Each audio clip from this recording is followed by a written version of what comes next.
ಸ್ನೇಹಿತರೆ ನಮಸ್ತೆ. ಈಗ ನನ್ನ ಜೊತೆಗಿದ್ದಾರೆ ಕಾರ್ಗಲ್ ವ್ಯಾಪ್ತಿಯ ಕಂಚಿಗದ್ದೆಯ ಮಹೇಶ್ ಅವರು. ಅವ್ರದ್ದು ಶನೀಶ್ವರ ದೇವಸ್ಥಾನದಲ್ಲಿ ಒಡವೆಗಳು ಕಳ್ಳತನ ಆಗಿರುತ್ತೆ. ಅದ್ರ ಬಗ್ಗೆ ಅವರು ಕಾರ್ಗಲ್ ಪೊಲೀಸ್ ಠಾಣೆಗೆ ಮಾಹಿತಿ ಕೊಟ್ಟರು ಅವ್ರ ಬೇಜವಾಬ್ದಾರಿತನ ಹಾಗೆ ಅವ್ರ ಕರ್ತವ್ಯ ಲೋಪ ಎದ್ದು ಕಾಣ್ತಾ ಇದೆ. ಈಗ ನಮ್ಮ ಜೊತೆಗೆ ಮಹೇಶ್ ಅವರಿದ್ದಾರೆ, ಬನ್ನಿ ಅವರನ್ನು ಮಾತಾಡ್ಸೋಣ. ಮಹೇಶ್ ಅವರೇ ನಮಸ್ತೆ. ನಮಸ್ಕಾರ. ಈಗ ನಿಮ್ದು ಯಾವ ಗ್ರಾಮ, ಯಾವ ಲಿಮಿಟಿಗೆ ಬರುತ್ತೆ ಏನು ಅನ್ನೋದನ್ನು ನಮ್ಮ ಸ್ನೇಹಿತರಿಗೆಲ್ಲ ಈಗ ಲೈವ್ ಮಾಡಿದ್ದೀನಿ, ಫೇಸ್ಬುಕ್ ಲೈವ್. ಅದರಲ್ಲಿ ನಾನೀಗ ಅವರಿಗೆ ನಿಮ್ಮ ಆಗಿರೋ ಸಮಸ್ಯೆನ ಹೇಳ್ತಾ ಬರ್ತೀನಿ. ಹೇಳಿ ಮಹೇಶ್ ಅವರೇ.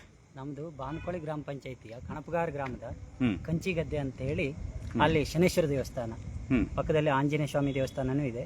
ಎರಡು ದೇವಸ್ಥಾನವು ಪ್ರಸಿದ್ಧವಾದಂತಹ ದೇವಸ್ಥಾನ, ಸಾವಿರಾರು ಜನ ಭಕ್ತರು ಬರ್ತಾರೆ.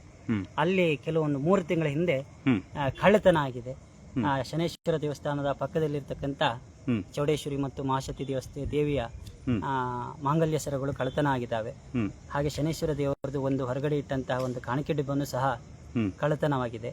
ಆ ಕಳ್ಳತನದ ವಿಚಾರವಾಗಿ ಕಾರ್ಗಲ್ ಪೊಲೀಸ್ ಸ್ಟೇಷನ್ಗೆ ನಾವು ಕಂಪ್ಲೇಂಟ್ ಅನ್ನು ಕೊಟ್ಟಾಗ 1 ವಾರದ ನಂತರದಲ್ಲಿ ಕಂಪ್ಲೇಂಟ್ ಕೊಟ್ಟಿರ್ತೇವೆ. ನಮಗೆ ಕಳ್ಳತನ ಆಗಿ 2 ದಿನದ ಮೇಲೆ ನಮಗೆ ಕಳ್ಳತನ ಆಗೋದು ಗೊತ್ತಾಗಿದೆ. ಗೊತ್ತಾದ ತಕ್ಷಣ ಪೊಲೀಸ್ನವರಿಗೆ ತಿಳಿಸಿದ್ದೇವೆ. 112 ಆ ಸ್ಥಳಕ್ಕೆ ಬಂದು ಮಾಜೂರು ಮಾಡ್ಕೊಂಡು ಹೋಗಿದ್ದಾರೆ. ಹಾಗೆ ಕಂಪ್ಲೇಂಟ್ ಏನು ಕೊಡೋದು ಬೇಡ, ನಾವೇ ಅದನ್ನು ನೋಡ್ಕೊಳ್ತೀವಿ ಅಂತೇಳಿ ಹೇಳಿದ್ರು. ಆದರೂ ಸಹ ನಮ್ಮ ಗ್ರಾಮಸ್ಥರ ಮತ್ತು ಸಮಿತಿಯವರ ಒಪ್ಪಂದದ ಮೇರೆಗೆ 1 ವಾರದ ನಂತರ ಕಂಪ್ಲೇಂಟ್ ಅನ್ನು ಕೊಟ್ಟು ಬಂದಿದ್ದೇವೆ ನಾವು ಸ್ಟೇಷನ್ಗೆ. ಆ ಕಂಪ್ಲೇಂಟ್ ಕೊಟ್ಟಂತಹ ಒಂದು ಏನು ಎಂಡಸ್ಮೆಂಟ್ ಅನ್ನು ಸಹ ಸ್ಟೇಷನ್ನವರು ಕೊಡಲಿಲ್ಲ.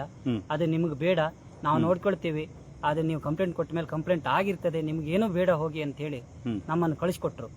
ಹಾಗೆ ಅದರನ್ನು ಯಾವುದೇ ರೀತಿಯಾದಂತಹ ತನಿಖೆಯನ್ನು ಮಾಡಲಿಲ್ಲ. ಈಗಾಗಲೇ ನಾವು 3 ತಿಂಗಳು ಕಾದು ನೋಡಿದ್ದೇವೆ. ಕಾದಾಗ ನಮಗೆ ಯಾವುದೇ ರೀತಿಯಾದಂತಹ ಸ್ಟೇಷನ್ನಿನಿಂದ ರೆಸ್ಪಾನ್ಸ್ ಬರದೇ ಇದ್ದ ಕಾರಣದಿಂದಾಗಿ ನಾವು KRS ಪಕ್ಷದವರಿಗೆ ತಿಳಿಸಿದಾಗ ಅವರು ನಮ್ಮ ಸಹಾಯಕ್ಕೆ ನಿಲ್ತೇವೆ ಅಂತ ಹೇಳಿ ನಿಂತಿದ್ದಾರೆ. ಅದು ತಕ್ಷಣದಲ್ಲಿ ಬರಲಿಕ್ಕೆ ಅವರು ಸಹಕಾರ ಮಾಡಬೇಕಾಗಿ ನಿಮ್ಮಲ್ಲಿ ಕೇಳ್ಕೊಳ್ತಾ ಇದ್ದೇವೆ.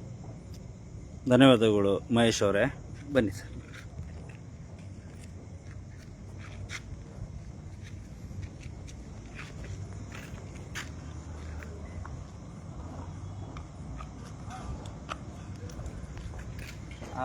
ಸ್ನೇಹಿತರೆ ನಮಸ್ತೆ. ಇವ್ರದ್ದು ಬಂದ್ಬಿಟ್ಟು ಕಾರ್ಗಲ್ ಸ್ನೇಹಿತರೆ, ಕಾರ್ಗಲ್ ಲಿಮಿಟಲ್ಲಿ ಬರುತ್ತೆ. ಕಂಚಿಗದ್ದೆ ಅಂತ ಊರು.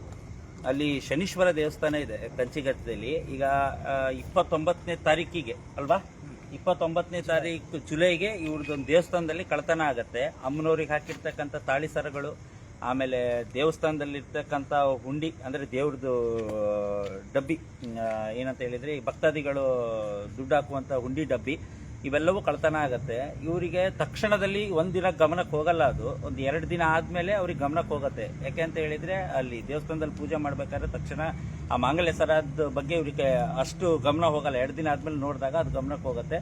ತಕ್ಷಣದಲ್ಲಿ ಇವರು 112 ಗಲ್ಲಿಂದ ಫೋನ್ ಮಾಡ್ತಾರೆ. 112 ಅವ್ರು ಬರ್ತಾರೆ.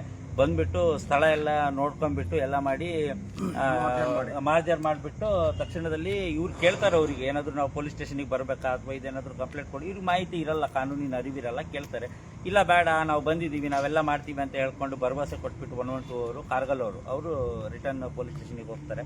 ಆ ನಂತರದಲ್ಲಿ 1 ವಾರ ಆದ್ರೂ ಇವರಿಗೆ ಯಾವುದೇ ರೀತಿಯ ಮಾಹಿತಿಗಳನ್ನು ಕೊಡಲ್ಲ. ಅವರು ಏನು ಮಾಡಿದ್ದಾರೆ ಏನು ಅನ್ನೋ ಮಾಹಿತಿಗಳು ಇವರಿಗೆ ಏನು ಕೊಡಲ್ಲ. ಆ ನಂತರದಲ್ಲಿ ಇವರೇ ಒಂದಿನ 9ನೇ ತಾರೀಕು ಅಲ್ವಾ, ಜುಲೈ ಆಗಸ್ಟ್ 9ಕ್ಕೆ ಇವರೇ ಕಾರ್ಗಲ್ ಪೊಲೀಸ್ ಸ್ಟೇಷನ್ಗೆ ಹೋಗ್ತಾರೆ. ಕಾರ್ಗಲ್ ಪೊಲೀಸ್ ಸ್ಟೇಷನ್ಗೆ ಹೋಗ್ಬಿಟ್ಟು ಅಲ್ಲಿರ್ತಕ್ಕಂಥ ಇನ್ಸ್ಪೆಕ್ಟರ್ ನಾಗರಾಜ್ ಅಂತೇಳಿ PSI ಇರ್ತಾರಲ್ಲಿ, ಅವ್ರಿಗೆ ಇವ್ರು ಮೀಟ್ ಆಗ್ತಾರೆ. ಮೀಟ್ ಆಗಿಬಿಟ್ಟು ಈ ಡೇಟಲ್ಲಿ ಈ ಥರ ಸಮಸ್ಯೆ ಆಗಿತ್ತು, ನಿಮ್ಮ ಲಿಮಿಟಲ್ಲಿ ಬರುತ್ತದು, ಹಾಗೆ ನಿಮ್ಗೆ 112 ಕಾಲ್ ಮಾಡಿದ್ದೀವಿ ನಾವು, ಏನಾಗಿದೆ ಅದ್ರ ಬಗ್ಗೆ. ಇಲ್ಲ ನಾವು ತನಿಖೆ ಮಾಡ್ತಾ ಇದ್ದೀವಿ ಹಂಗೆ ಹಿಂಗೆ ಅಂತ ಹೇಳಿ ಅವ್ರು ಹೇಳ್ತಾರೆ. ಯಾವುದಕ್ಕೂ ಊರವರೆಲ್ಲ ಹೇಳ್ತಾರೆ ನೀವೊಂದು ಕಂಪ್ಲೇಂಟ್ ಕೊಡೋದು ಒಳ್ಳೇದು ಅಂತೇಳಿ. ಇವ್ರು ಮತ್ತೆ ಊರ್ ಜನರ ಒಂದು ಒಪ್ಪಿಗೆ ಅಂದರೆ ಇವ್ರದ್ದೆಲ್ಲರೂ ಸೇರ್ಕೊಂಡ್ಬಿಟ್ಟು ಒಂದು ಕಂಪ್ಲೇಂಟ್ನ ಬರೆದು, ನಮ್ಮ ಒಂದು ದೇವಸ್ಥಾನದ ಲಿಮಿಟಲ್ಲಿ ಹಿಂಗೆ ಕಳ್ಳತನ ಆಗಿದೆ, ದಯವಿಟ್ಟು ಇದ್ರ ಬಗ್ಗೆ ಗಮನ ವಹಿಸಿ ಅಮ್ಮನವ್ರದ್ದು ಏನು ಬಂಗಾರ ಹೋಗಿದೆಯಲ್ಲ ಅದು ನಮಗೆ ಹಿಂತಿರುಗಿಸ್ಕೊಡುವಂಥ ಪ್ರಯತ್ನ ಮಾಡಬೇಕು ಅಂತ ಹೇಳ್ಬಿಟ್ಟು ಒಂದು ಕಂಪ್ಲೇಂಟ್ ಕೊಡ್ತಾರೆ.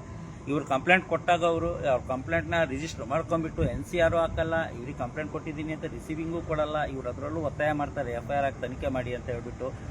ತನಿಖೆನೂ ಮಾಡಲ್ಲ ಅವರು, ಕಾರ್ಗಲ್ ಪೊಲೀಸ್ ಠಾಣೆಯ ಪೊಲೀಸ್ನವರು. ಆ ನಂತರದಲ್ಲಿ ಇವರಿಗೆ ಅರ್ಧ ಗಂಟೆ ಕುತ್ಕೊಳ್ಳಿ, ನಾನು ಅದರದ್ದು ರಿಸೀವಿಂಗ್ ಕೊಡ್ತೀನಿ ಅಂತ ಹೇಳ್ತಾರೆ. ಇವರು ಅರ್ಧ ಗಂಟೆ ವೆಯ್ಟ್ ಮಾಡ್ತಾರೆ, ಆದರೂ ಕೊಡಲ್ಲ. 1 ಗಂಟೆ ವೆಯ್ಟ್ ಮಾಡ್ತಾರೆ, ಆದರೂ ಕೊಡಲ್ಲ. ಸಂಜೆ ತನಕ ವೆಯ್ಟ್ ಮಾಡಿದ್ರು ಅವರು ಕಂಪ್ಲೇಂಟ್ನ ರಿಜಿಸ್ಟರ್ ಮಾಡ್ಕೊಂಡ್ಬಿಟ್ಟು NCR ಹಾಕಿ ಇವರಿಗೆ ಒಂದು ರಿಸೀವಿಂಗ್ ಕೊಡಲ್ಲ.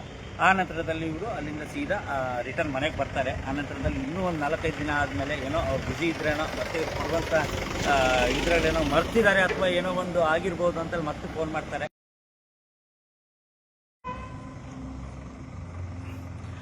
ಇವರು ಫೋನ್ ಮಾಡ್ತಾರೆ, ಒಂದು 4-5 ದಿನ ಆದಮೇಲೆ ಪೊಲೀಸ್ ಠಾಣೆಗೆ ಫೋನ್ ಮಾಡ್ತಾರೆ. ಫೋನ್ ಮಾಡಿದಾಗ ಸಮೇತ ಇವರಿಗೆ ಉಡಾಪೆ ಉತ್ತರ ಕೊಡ್ತಾರೆ, ಬಿಟ್ಟರೆ ಇವರಿಗೆ ಯಾವುದೇ ಥರದ ರಿಸೀವಿಂಗ್ ಕೊಡಲ್ಲ. ಅವರು ಕಂಪ್ಲೇಂಟ್ ರಿಜಿಸ್ಟ್ರು ಮಾಡ್ಕೊಳ್ಳಲ್ಲ, FIR ಹಾಕಲ್ಲ, NCR ಹಾಕಲ್ಲ, ಏನೂ ಇಲ್ಲ. ಒಟ್ರಾಶಿ ಇವ್ರ ಕಂಪ್ಲೇಂಟ್ನ ಒಂದು ಸೈಡಲ್ಲಿ ಅದೇನೋ ಧೂಳು ಹೊಡಿಯೋಕೆ ಇಡ್ತಾರೆ ಅಂತ ಹೇಳ್ತಾರಲ್ಲ, ಹಾಗೆ ಆ ಧೂಳು ಹೊಡಿಯೋಕೆ ಹೆಂಗಿರ್ತಾರೆ ಹಂಗಿಟ್ಟು ಇದನ್ನು ಮಾಡ್ತಾರೆ. ಆ ನಂತರದಲ್ಲಿ ಇವರಿಗೆ ಬೇಜಾರಾಗ್ಬಿಟ್ಟು ಇವ್ರು ಇನ್ನೊಂದು ದಿನ ಹೋಗಿ ಮತ್ತೆ ಕಾಂಟ್ಯಾಕ್ಟ್ ಮಾಡ್ತಾರೆ ಸ್ಟೇಷನಿಗೆ. ಅವಾಗಿನ ಸಮೇತನೂ ಉಡಾಪಿ ಉತ್ತರಗಳನ್ನೇ ಕೊಟ್ಕೊಂಡು ಬಂದಿದ್ದಾರೆ ಇವತ್ತಿಗೂ. ಅಲ್ಲಿನ PSI ಯಾರು ನಾಗರಾಜ್ ಅಲ್ಲ, PSI ನಾಗರಾಜ್ ಅವರು ಯಾಕೆ ಇದ್ರ ಬಗ್ಗೆ ಕ್ರಮ ತಗೊಂಡಿಲ್ಲ? 3.5 ತಿಂಗಳಾದ್ರೂ ಈ ದೇವಸ್ಥಾನದಲ್ಲಿ ಲಕ್ಷಾಂತರ ರೂಪಾಯಿ ಬೆಲೆ ಬಾಳುವಂಥ ಒಂದು ಒಡವೆಗಳ ಕಳ್ತನ ಆದ್ರೂ ಇವತ್ತಿನ ತನಕನೂ ಅವ್ರು ಯಾಕೆ ಕ್ರಮ ತಗೊಂಡಿಲ್ಲ ಅಂತ ಹೇಳ್ಬಿಟ್ಟು ದಯವಿಟ್ಟು ಅವ್ರು ಉತ್ತರ ಕೊಡಬೇಕು PSI ನಾಗರಾಜ್ ಅವರು. ಇದ್ರ ಬಗ್ಗೆ ಈಗ ಅವ್ರ ಮೇಲ್ಪಟ್ಟಂತ ಅಧಿಕಾರಿಯಾಗಿರ್ತಕ್ಕಂಥ CPI ಸಂತೋಷ್ ಅವರಿಗೂ ಹೇಳಿದ್ದೀನಿ ನಾನು. ಸಾಗರದ ASP ಆಗಿರ್ತಕ್ಕಂಥ ಬೆನಕ್ ಪ್ರಸಾದ್ ಅವರಿಗೂ ನಿನ್ನೆ ಫೋನ್ ಮಾಡಿ ನಾನು ವಿಚಾರ ತಿಳಿಸಿದ್ದೀನಿ. ದಯವಿಟ್ಟು ಅವರಿಗೊಂದು FIR ಹಾಕೋದ್ರ ಮುಖಾಂತರ ಈಗ ಏನಾಗಿದೆ ಅದನ್ನ ತನಿಖೆ ಮಾಡಬೇಕು. ಆ ನಂತರದಲ್ಲಿ ಈಗ ಕಳ್ಳರು ಈಗ ಒಂದೇ ದೇವಸ್ಥಾನ ಅಲ್ಲ, ಇವರ ಸುತ್ತಮುತ್ತಲ ಗ್ರಾಮದಲ್ಲಿ ಇರ್ತಕ್ಕಂಥ ಎಷ್ಟೋ ದೇವಸ್ಥಾನಗಳಿಗೆ ಕಳ್ಳತನ ಆಗ್ತಾ ಇದೆ. ಅಲ್ಲೂ ಸಮೇತನು ದೇವಸ್ಥಾನದಲ್ಲಿ ಕಳ್ಳತನ ಮಾಡ್ಕೊಂಡು ಹೋಗಿರ್ತಾರೆ. ಆಮೇಲೆ ಸೊರಬದಲ್ಲಿ ಈಗ ನಿನ್ನೆ ಮೊನ್ನೆ ಅಲ್ವಾ ಅದು ನಿನ್ನೆ ಮೊನ್ನೆ ಈಗ ಸೊರಬದಲ್ಲಿ ಆಗಿರ್ತಕ್ಕಂಥ ಕಳ್ಳತನಕ್ಕೆ ಅಲ್ಲಿ ಸೊರಬ ಸ್ಟೇಷನಲ್ಲಿ ಹಿಡಿದಿದ್ದಾರೆ ಕಳ್ಳರನ್ನ. ಆಮೇಲೆ ಇವರು ಇನ್ನೊಂದೇನು ಅಂತ ಹೇಳಿದ್ರೆ, ಓಮಿನಿ ತಗೊಂಡ್ಬಂದು ಕಳ್ಳತನ ಮಾಡ್ತಿರೋದನ್ನ ಊರೂರು ಅಂದ್ರೆ ಕಳ್ಳತನ ಮಾಡ್ತಿರೋದನ್ನಲ್ಲ, ಈಗ ಓಮಿನಿ ತಗೊಂಡ್ಬಂದು ದೇವಸ್ಥಾನದ ಹತ್ರ ನಿಲ್ಸಿರೋದು. ಆಮೇಲೆ ಆ ಓಮಿನಿಲಿ ಒಬ್ರು ಗಂಡು ಮತ್ತೆ ಇನ್ನೊಬ್ರು ಒಂದು ಹೆಂಗಸು ಇರ್ತಾರಂತೆ, ಹೆಂಗಸು ಇರ್ತಾರಂತೆ. ಅವರು ಸಮೇತನು ಅಂದ್ರೆ ಹೇಗೆ ಈಗ ಕಂಚಿಗದ್ದೆ ದೇವಸ್ಥಾನ ಎಲ್ಲಿ ಬರುತ್ತೆ, ಇಲ್ಲಿ ಯಾವ ದೇವಸ್ಥಾನ ಇದೆ, ಆಮೇಲೆ ಭೀಮೇಶ್ವರ ದೇವಸ್ಥಾನ ಎಲ್ಲಿ ಬರುತ್ತೆ ಅಂತ ಊರ್ ಗ್ರಾಮಸ್ಥರಿಗೆಲ್ಲ ಕೇಳಿದ್ದಾರೆ. ಆ ನಂತರದಲ್ಲಿ ಈಗ ಅಲ್ಲಿ ಆ ಓಮಿನಿ ಸಮೇತ ಇವರು ಊರಲ್ಲಿ ಓಡಾಡೋದನ್ನು ನೋಡಿದ್ದಾರೆ ಅವರು. ಆಮೇಲೆ ಕೆನರಾ ಬ್ಯಾಂಕ್ ಅಲ್ಲಿ ಒಂದು ಹೊರಗಡೆ ಕ್ಯಾಮ್ರಾ ಇದೆ, ಆ ಕ್ಯಾಮ್ರಾದಲ್ಲಿ ಎಲ್ಲಿಂದ ಬಂದ್ರು ಆ ಕ್ಯಾಮ್ರಾದಲ್ಲಿ ಕ್ಯಾಚ್ ಆಗತ್ತೆ ಇವ್ರ ದೇವಸ್ಥಾನಕ್ಕೆ ಅಲ್ವಾ, ರಸ್ತೆ ಕ್ಯಾಚ್ ಆಗತ್ತೆ. ಆ ಕ್ಯಾಮ್ರಾದಲ್ಲಿ ಸಮೇತವನ್ನು ಪೊಲೀಸ್ನವರು ಅದ್ರದ್ದು ಪೆನ್ಡ್ರೈವ್ ಅಲ್ಲಿ ಆ ವಿಡಿಯೋಗಳನ್ನ ಇವರು ಸಹಾಯ ಮಾಡಿಬಿಟ್ಟು ಅವ್ರಿಗೆ ಕೊಟ್ಟಿದ್ದಾರೆ. ಅದು ವಿಡಿಯೋ ರೆಕಾರ್ಡಿಂಗ್ ನ ತಗೊಂಡಿದ್ದಾರೆ, ಆದ್ರೂ ಇವ್ರು ತನಿಖೆ ಮಾಡಿಲ್ಲ. ಆ ನಂತರದಲ್ಲಿ ಅಲ್ಲಿ ಆ ದೇವಸ್ಥಾನದ ಹತ್ರ ಇವ್ರದ್ದು ಗಾಡಿ ಅದು ಹೆಂಗ್ ನಿಮಗೆ ಗೊತ್ತಾಯ್ತು ಅದು ಗಾಡಿ ಡ್ಯಾಮೇಜ್ ಆಗಿದೆ ಅಂತ ಹೇಳ್ಬಿಟ್ಟು? ಅದು ನಾನು ಬರ್ತಾ ಇದ್ದಾಗ ನನ್ನ ಮುಂದಗಡೆ ಒಂದು ಅರ್ಧ ಕಿಲೋಮೀಟರ್ ದೂರದಲ್ಲಿ ಗಾಡಿ ಹೋಯ್ತು. ಹೋದಾಗ ನೋಡ್ರೆ ಗಡ ಗಡ ಗಡ ಗಡ ಶಬ್ದ ಬರ್ತಾ ಇತ್ತು ಗಾಡಿ. ಶಬ್ದ ಬಂತ ಗಾಡಿ ಹೋತಲ್ಲ ಅಂತ ಹೇಳಿ ಬಂದು ನೋಡ್ತೀನಿ, ಆ ಕಟ್ಟೆ ಫುಲ್ ಹೊಡೆದೋಗಿತ್ತು ದೇವಸ್ಥಾನದ ಎದುರುಗಡೆ. ಈಗ ಇವ್ರು ಕಟ್ಟಿ ಕೊಟ್ಕೊಂಡು ಹೋಗ್ಬಿಟ್ರು ಅಂತ ಹೇಳಿ ನಾವು ತಿಳ್ಕೊಂಡು ಈಗ ಅಂದ್ರೆ ಇವ್ರಿಗೆ ಒಂದು ಸೂಕ್ಷ್ಮ ಸಿಕ್ಕಿದೆ ಅಲ್ಲಿ. ಇವ್ರು ಸ್ವಲ್ಪ ದೇವಸ್ಥಾನದ ಹತ್ರ ಬರ್ತಿದ್ದಂಗೆ ಯಾವುದೋ ಒಂದು ಓಮಿನಿ ವೈಟ್ ಕಲರ್ ಓಮಿನಿ ಅಲ್ಲಿಂದ ಪಾಸ್ ಆಗತ್ತೆ. ಅದು ಗಡ ಗಡ ಗಡ ಸೌಂಡ್ ಮಾಡ್ಕೊಂಡು ಹೋಗ್ತಾ ಇರುತ್ತೆ. ಈ ಡಿಕ್ಕಿಗೆ ಹೊಡೆದಾಗ ಓಮಿನಿಲಿ ಆ ಬ್ಯಾಕ್ ಸೈಡ್ ಅಲ್ಲಿ ಇರ್ತಕ್ಕಂಥ ಲಾಕ್ ಓಪನ್ ಆಗುತ್ತೆ. ಗಾಡಿ ಸ್ಪೀಡಲ್ಲಿ ರನ್ ಮಾಡ್ತಿದ್ದಂಗೆ ಅದು ಡಿಕ್ಕಿಲಿ ಹೊಡ್ಕೊಳ್ತಾ ಹೋಗುತ್ತೆ. ಅದನ್ನ ಇವರು ಗಮನಿಸಿದ್ದಾರೆ. ಸೈಲೆನ್ಸರಿಗೂ ಡ್ಯಾಮೇಜ್ ಆಗಿದೆ ಅಂತೆ, ಸೌಂಡ್ ಬರುತ್ತೆ ಸೈಲೆನ್ಸರಿ ಡ್ಯಾಮೇಜ್ ಆದ್ರೆ. ಈಗ ಅದನ್ನ ಇವರು ಗಮನಿಸಿದ್ದಾರೆ. ಆಮೇಲೆ ಸೀದಾ ಬಂದ್ಕೊಂಡು ನೋಡ್ತಿದ್ದಂಗೆ ಅವರು ನಾರ್ಮಲ್ ಆಗಿ ಆ ಕಟ್ಟೆ ಸಮೇತನೂ ಒಡೆದೋಗಿದೆ. ಇವ್ರು ಕಟ್ಟೆ ಸಮೇತನೂ ಒಡೆದೋಗಿದ್ದು ನೋಡಿದ್ದಾರೆ. ಆದ್ರೂ ಇವ್ರ ಗಮನಕ್ಕೆ ತಕ್ಷಣದಲ್ಲಿ ಅದನ್ನ ಕಳ್ಳತನ ಆಗಿದೆ ಅನ್ನೋದು ಇವ್ರ ಗಮನಕ್ಕೆ ಬಂದಿಲ್ಲ ಅಲ್ವಾ, ತಕ್ಷಣದಲ್ಲಿ ಅದು ಗಮನಕ್ಕೆ ಬಂದಿಲ್ಲ. ಆಮೇಲೆ ದೇವಸ್ಥಾನದ ಬಾಗ್ಲೆಲ್ಲ ತೆಗೆದಾಗ ಅದು ಗಮನಕ್ಕೆ ಬಂದಿದೆ. ಆಮೇಲೆ ಇವರು ಆ ಓಮಿನಿ ನಂಬರ್ನ ಹೇಗೆ ಇದನ್ನ ಮಾಡ್ಕೊಟ್ರಿ? ಅದನ್ನ ಬೇರೆ ಸ್ಥಳೀಕರೊಬ್ರು ಆ ಓಮಿನಿ ಅಲ್ಲಿ ಯಾರಿಗೋ ಹೋಗಿ ಅವರು ಗಂಡ ಹೆಂಡತಿ ಇಬ್ಬರ ಅದ್ಯಾರೋ ಒಂದು ಹೆಂಗಸು ಗಂಡಸು ಹೋಗಿ ಅವ್ರ ಹತ್ರ ಒಂದು 1000 ರೂಪಾಯಿದೇನೋ ಅಡಿಕೆ ವ್ಯಾಪಾರ ಮಾಡ್ಕೊಂಡು ಅಲ್ಲಿ ಏನೋ ಫ್ರಾಡ್ ಮಾಡ್ಕೊಂಡು ಹೋದ್ರಂತೆ. ಅಲ್ಲಿ ಅವ್ರು ಫೋಟೋ ಹೊಡ್ಕೊಂಡಿರೋದು, ಆಮೇಲೆ ಎಲ್ಲೋ CC ಕ್ಯಾಮ್ರಾದ ಏನೋ ಗೊತ್ತಿಲ್ಲ, ಅದ್ರದ್ದು ನಂಬರು ಆ ಓಮಿನಿ ನಂಬರ್ ಎಲ್ಲ ಕಂಪ್ಲೀಟ್ ಆಗಿ ಪೊಲೀಸ್ ಸ್ಟೇಷನ್ಗೆ ಏನು ಕೊಡಬೇಕು ಅದನ್ನು ಕೊಟ್ಟಿದ್ದಾರೆ ಇವರು. ಆಮೇಲೆ ಅವ್ರ ನಂಬರು ಕೊಟ್ಟಿದ್ದಾರಾ? ಅವ್ರ ನಂಬರ್ ಹೆಂಗೆ ಸಿಕ್ತಂತೆ? ಅದು ಅಡಿಕೆ ವ್ಯಾಪಾರಿ ಮಾಡ್ತಾರಲ್ಲ ಅವ್ರಿಗೆ ಆ ನಂಬರ್ ಕೊಟ್ಟೋಗ್ಯಾರ ಅವರು. ಅಡಿಕೆ ವ್ಯಾಪಾರಿ ಕೈಯಲ್ಲಿ ಏನೋ ಮಾಡಿದಾಗ ಆ ನಂಬರ್ ಸಿಕ್ಕಿದೆ ಅಂತ ನಂಬರು ಕೊಟ್ಟಿದ್ದಾರೆ. ಈಗ ಇವ್ರು ಏನಂದ್ರೆ ಆ ಒಂದು ಕಾಲ್ ಭಾಗ ಇನ್ವೆಸ್ಟಿಗೇಷನ್ ಇವರೇ ಮಾಡಿ ಪೊಲೀಸ್ನವ್ರಿಗೆ ಮಾಹಿತಿ ಕೊಟ್ಟರು ಸಂಪೂರ್ಣವಾದ ಇನ್ವೆಸ್ಟಿಗೇಷನ್ ಪೊಲೀಸ್ನವ್ರು ಮಾಡಿಲ್ಲ. ಈಗ ನೋಡಿ 3.5 ತಿಂಗಳಾಗಿದೆ. 3.5 ತಿಂಗಳಾದ್ರೂ ಇವರಿಗೊಂದು ಇಂಟಿಮೇಷನ್ ಕೊಟ್ಟಿಲ್ಲ ಅವರು. ಬನ್ನಿ ಏನಾಗಿದೆ ನೋಡೋಣ ಆ ಕೇಸ್. ಇವ್ರು ಕೇಳಿದ್ರು ಮಾಡೋಣ ಬಿಡ್ರಿ, ಹೋಗ್ಲಿ ಬಿಡ್ರಿ ಅಂತ. ಇವತ್ತು ಬೆಳಗ್ಗೆ PSI ಅವ್ರಿಗೆ ನಾನು ಫೋನ್ ಮಾಡಿದ್ದೀನಿ. PSI ಅವ್ರಿಗೆ ಫೋನ್ ಮಾಡಿಬಿಟ್ಟು ಏನ್ರಿ ಸರ್ ಇದು 3.5 ತಿಂಗಳು ಕಂಚಿಗದ್ದೆ ದೇವಸ್ಥಾನ ಒಂದು ಕಳ್ತನ ಆಯ್ತಲ್ಲ, ಅದ್ರದ್ದು ಏನು ಸ್ಟೇಟಸ್ ಇದೆ, ಏನು ಮಾಡಿದ್ರಿ ಅಂತ ಕೇಳಿದ್ರೆ ಅವ್ರು ಏನು ಹೇಳ್ತಾರೆ ಅಂದರೆ 3.5 ತಿಂಗಳಿಗ ನಂಗೆ ಯಾವುದಂತ ಗಮನಕ್ಕೆ ಬರ್ತಿಲ್ಲಲ್ಲ. ನೋಡ್ಬೇಕು ಬಿಡಿ ಅದು ಅಂತೇಳಿ. ಅದು ಕಂಚಿಗದ್ದೆ ದೇವಸ್ಥಾನದ್ದು ಅದೇನು ನೀವು FIR ಹಾಕಿಲ್ಲ, ಅವ್ರಿಗೆ ಒಂದು ರಿಸೀವಿಂಗು ಕೊಟ್ಟಿಲ್ಲಲ್ಲ ಅಂತ ಹೇಳಿದ್ದೀನಿ ನಾನು. ಅದ್ರ ಆಡಿಯೋ ರೆಕಾರ್ಡಿಂಗ್ ಸಮೇತ ನನ್ನ ಹತ್ರ ಇದೆ. ಇಲ್ಲ ರೀ, ಅದೇನೋ ಒಟ್ಟು ಉಡುಪಿ ಉತ್ತರ, ಆಮೇಲೆ ಬಾರಪ್ಪ ನೋಡೋಣ ಸ್ಟೇಷನಿಗೆ ಅನ್ನೋ ಥರ ಮಾತಾಡಿದ್ದಾರೆ ನನ್ನ ಹತ್ರ ಅವರು. ಆಮೇಲೆ ನೆಕ್ಸ್ಟ್ ಅಂತ ಹೇಳಿದರೆ ಈಗೊಬ್ರು PC ಅವ್ರಿಗೆ ನಾನು ಫೋನ್ ಮಾಡಿದೆ. ಅದನ್ನ ಇವ್ರು ಬೀಟ್ ಪೊಲೀಸ್ ಅನ್ಸುತ್ತಲ್ವಾ ಅಲ್ಲಿ ಅವರು, ಕ್ರೈಮ್ ಪೊಲೀಸ್ನವ್ರು ಅಂತ ಯಾರೋ, ಅವ್ರಿಗೆ ನಾನು ಮಾತಾಡಿದ್ರೆ ಅವ್ರು ಇಲ್ಲ ರೀ, ಅದು ಏನೋ ಕಳ್ತನ ಆಗಿದೆ ಅಂತಾನೆ ಗೊತ್ತಾಗ್ತಿಲ್ಲ ರೀ, ಹಂಗೆ ಹಿಂಗೆ. ಈ ಕಳ್ತನ ಆಗಿದೆ ಅಂತ ಹೇಳಿ ಇವ್ರ ದೇವಸ್ಥಾನಕ್ಕೆ ಈಗ ಊರಲ್ಲಿ ಇದ್ದವ್ರಿಗೆ ಗೊತ್ತಿರುತ್ತೆ, ಆಮೇಲೆ ಇವರಿಗೆ ಪಕ್ಕದಲ್ಲೇ ನಿಮ್ಮ ಮನೆಯಿಂದ ದೇವಸ್ಥಾನ ಎಷ್ಟು ದೂರ ಆಗುತ್ತೆ, ಒಂದು ಅರ್ಧ ಕಿಲೋಮೀಟರ್ ಮನೆಯಿಂದ ದೇವಸ್ಥಾನ. ಈಗ ಇವ್ರ ದೇವಸ್ಥಾನದಲ್ಲಿ ಕಳ್ತನ ಆಗೋದು ಇವ್ರಿಗೆ ಗೊತ್ತಾಗಿರಲ್ವಾ? ಏನು ಈಗ ಸುಳ್ಳು ಕಂಪ್ಲೇಂಟ್ ಕೊಟ್ಟವ್ರದೇ ತಗೊಂಡ್ಬಿಟ್ಟು ಇವರು ಇನ್ವೆಸ್ಟಿಗೇಷನ್ ಮಾಡ್ತಾರೆ. ಈಗ ಸತ್ಯವಾಗಿ ದೇವಸ್ಥಾನದ್ದು ದೇವ್ರದ್ದು ಒಡವೆಗಳು ಕಳ್ತನ ಆಗಿದೆ ಅಂತೇಳಿ ಇವ್ರು ಕಂಪ್ಲೇಂಟ್ ಕೊಟ್ರೆ 3.5 ತಿಂಗಳ ತನಕನೂ ಅದನ್ನ ಇನ್ವೆಸ್ಟಿಗೇಷನ್ ಮಾಡ್ದೇನೆ ಆ ಕೇಸ್ ಬಗ್ಗೆ ತಲೆನೇ ಕೆಡಿಸ್ಕೊಳ್ಳದೆ ಈ ಕಾರ್ಗಲ್ ಠಾಣೆಯ PSI ಆಗಿರ್ತಕ್ಕಂಥ ನಾಗರಾಜ್ ಅವರು ಸುಮ್ಮನೆ ಕೂತಿದ್ದಾರೆ ಅಂತ ಹೇಳಿದ್ರೆ ಇವ್ರ ಕರ್ತವ್ಯ ಲೋಪ ಮತ್ತೆ ಇವರ ಒಂದು ಬೇಜವಾಬ್ದಾರಿತನ ಎದ್ದು ಕಾಣ್ತಾ ಇದೆ. ನಾನು ಈ ಕೂಡಲೇ SP ಅವರಿಗೆ ಮತ್ತೆ ನಮ್ಮ ಸಾಗರದ ಬೆನಕ ಪ್ರಸಾದ್ ಈಗ ಹೊಸದಾಗಿ ಬಂದಿದ್ದಾರೆ IAS ಅಧಿಕಾರಿ ಅವರು, ಅವರಿಗೆ ಈ ಕೂಡಲೇ ರಿಕ್ವೆಸ್ಟ್ ಮಾಡ್ತಾ ಇದ್ದೀನಿ. ಈಗ ಕರ್ನಾಟಕ ರಾಷ್ಟ್ರ ಸಮಿತಿ ಪಕ್ಷದ ವತಿಯಿಂದ ದಯವಿಟ್ಟು ಸರ್ ಇದ್ರ ಬಗ್ಗೆ ಗಮನ ವಹಿಸಿ. ದೇವಸ್ಥಾನದಲ್ಲಿ ಕಳ್ತನ ಆಗಿರ್ತಕ್ಕಂಥ ಲಕ್ಷಾಂತರ ರೂಪಾಯಿ ಒಡವೆನ ತಕ್ಷಣದಲ್ಲಿ ಅದು ಯಾರು ಕದ್ದಿದ್ದಾರೆ ಅನ್ನೋದನ್ನ ಹಿಡಿಯುವಂತ ಪ್ರಯತ್ನ ಮಾಡಿ. 3.5 ತಿಂಗಳಿಂದ ನಿಮ್ಮ ಸಿಬ್ಬಂದಿ ವರ್ಗದವರು ಅದ್ರ ಬಗ್ಗೆ ಯಾವುದೇ ರೀತಿಯ ಕ್ರಮ ತಗೊಂಡಿಲ್ಲ. ಊರಿನವ್ರಿಗೆ ಪೊಲೀಸ್ನವ್ರ ಬಗ್ಗೆ ಇರ್ತಕ್ಕಂಥ ಒಂದು ಏನು ನಂಬಿಕೆನೇ ಕಳ್ಕೊಂಡ್ಬಿಟ್ಟಿದ್ದಾರೆ ಅವರು, ಕಾರ್ಗಲ್ ಸ್ಟೇಷನ್ ಅವರು. ದಯವಿಟ್ಟು ಇದು ನಿಮ್ಮ ಗಮನಕ್ಕಿರಲಿ ಬೆನಕ ಪ್ರಸಾದ್ ಅವರೇ, ದಯವಿಟ್ಟು ಇದ್ರ ಬಗ್ಗೆ ತನಿಖೆ ತಗೊಳ್ಳಿ. ಆಮೇಲೆ ಇವರಿಗೂ ಫೋನ್ ಮಾಡಿದ್ದೀನಿ ನಾನು, CPI ಆಗಿರ್ತಕ್ಕಂಥ ಸಂತೋಷ್ ಅವ್ರ ಲಿಮಿಟಿಗೆ ಬರ್ತಾರೆ ಅವರು, ಸಾಗರ ರೂರಲ್ ಸ್ಟೇಷನ್ ಮೇಲಿರತ್ತೆ ಸರ್ಕಲ್ ಇನ್ಸ್ಪೆಕ್ಟರ್, ಅವರಿಗೂ ಫೋನ್ ಮಾಡಿದ್ದೀನಿ ನಾನು. ಅವರಿಗೂ ಫೋನ್ ಮಾಡಿ ಬೆಳಗ್ಗೆ ಹೇಳಿದ್ದೀನಿ, ಇಲ್ಲ ಅವ್ರು ರಜೆದಲ್ಲಿದ್ದಾರಂತೆ, ನನ್ನ ಗಮನದಲ್ಲಿ ಬಂದಿಲ್ಲ, ಅದು ನಾನು ನೋಡ್ತೀನಿ ಅಂತ ಹೇಳಿದ್ದಾರೆ. ದಯವಿಟ್ಟು ನಾನು ಸಂತೋಷ್ ಅವರಿಗೂ ರಿಕ್ವೆಸ್ಟ್ ಮಾಡ್ತಾ ಇದ್ದೀನಿ, ಸರ್ ದಯವಿಟ್ಟು ಅದು ಯಾರು ಕದ್ದಿದ್ದಾರೆ ಏನು ಇನ್ವೆಸ್ಟಿಗೇಷನ್ ಶುರು ಮಾಡಿ. ಇದುವರೆಗೂ ಇನ್ವೆಸ್ಟಿಗೇಷನ್ ಕಾರ್ಗಲ್ ಸ್ಟೇಷನಲ್ಲಿ ಆಗಿಲ್ಲ. ಹಾಗೆ ಮಾನ್ಯ SP ಅವರಿಗೂ ರಿಕ್ವೆಸ್ಟ್ ಮಾಡ್ತಾ ಇದ್ದೀನಿ, ನಮ್ಮ ರವಿಕಾಂತೇ ಗೌಡ್ರು ನಮ್ಮ IGP ಸರ್ ಅವ್ರಿಗೆ ಸಮೇತ ನಾನು ರಿಕ್ವೆಸ್ಟ್ ಮಾಡ್ತಾ ಇದ್ದೀನಿ, ದೇವಸ್ಥಾನದಲ್ಲಿ ಕಳ್ತನ ಆಗಿರ್ತಕ್ಕಂಥ ಒಡವೆಗಳು ಹಿಂದೆ ಬರಬೇಕು. ಹಾಗೇನೆ ಅಲ್ಲಿ ಯಾರು ಕದ್ದಿದ್ದಾರೆ ಅವರಿಗೆ ಕಾನೂನು ಕ್ರಮ, ಅವ್ರ ಮೇಲೆ ಅವರು ಇಮಿಡಿಯೇಟ್ ಆಗಿ ಅವರು ಅರೆಸ್ಟ್ ಆಗಬೇಕು, ಅವ್ರ ಮೇಲೆ ಕಾನೂನು ಕ್ರಮ ಆಗಬೇಕು ಅಂತ ಹೇಳಿ ನಾನೀಗ ರಿಕ್ವೆಸ್ಟ್ ಮಾಡ್ತಾ ಇದ್ದೀನಿ ಸ್ನೇಹಿತರೆ. ಇವತ್ತು ಬೆಳಗ್ಗೆ ಇವ್ರು ನನಗೆ ಫೋನ್ ಮಾಡಿ ಹೇಳಿದ್ರು, 3.5 ತಿಂಗಳಿಂದ ಕಾರ್ಗಲ್ ಸ್ಟೇಷನ್ ಅಲ್ಲಿ ಇವತ್ತು ಕ್ರಮ ತಗೊಳ್ತಾರೆ, ನಾಳೆ ಕ್ರಮ ತಗೊಳ್ತಾರೆ, ನಾಡಿದ್ದು ಫೋನ್ ಮಾಡ್ಬೋದೇನೋ ಅಲ್ವಾ, ಅಥವಾ ಇನ್ನೂ 4 ದಿನ ಬಿಟ್ಟು ಮಾಡ್ಬೋದೇನೋ, ಅವ್ರು ಬಿಸಿ ಇದಾರೇನೋ, ಎಷ್ಟೋ ಕೇಸ್ ಇರ್ಬೋದೇನೋ ಅಂತೇಳಿ 3.5 ತಿಂಗಳು ಕಾದಿದ್ದಾರೆ ಸ್ನೇಹಿತರೆ. ಯಾವುದೇ ರೀತಿಯ ರೆಸ್ಪಾನ್ಸ್ ಇಲ್ಲ ಕಾರ್ಗಲ್ ಸ್ಟೇಷನ್ ಇಂದ. ಅವ್ರು ನಾಗರಾಜನವ್ರು ಇವತ್ತು ಬೆಳಗ್ಗೆ ನಾನು ಮಾತಾಡಿದಾಗಲೂ ಸಮೇತನು PSI ಒಂದು ಉಡಾಪೆ ಉತ್ತರ ಕೊಟ್ಟಿದ್ದಾರೆ. ಈಗ ನಾವು ಜನಸಾಮಾನ್ಯರ ಪರವಾಗಿ ಕೇಳಿರ್ತೀವಿ, ಹಿಂಗಾಗಿದೆ ರೀ ಆ ಗ್ರಾಮದಲ್ಲಿ ಏನಾಗಿದೆ ಇಷ್ಟೇ ಕೇಳಿದ್ನಾರೆ, ಇಲ್ಲ ರೀ ಅದೇನೋ ಗೊತ್ತಿಲ್ಲ ರೀ, ಹೌದಾ ಯಾವ ತರ ಇದು ನನಗೆ ಅವ್ರಿಗೆ ಅಂದ್ರೆ ಈಗ 3.5 ತಿಂಗಳ ಹಿಂದೆ ಆಗಿರ್ತಕ್ಕಂಥ ಒಂದು ಕೇಸ್ನ ಇವ್ರು ಮರ್ತು ಬಿಟ್ಟಿದ್ದಾರೆ.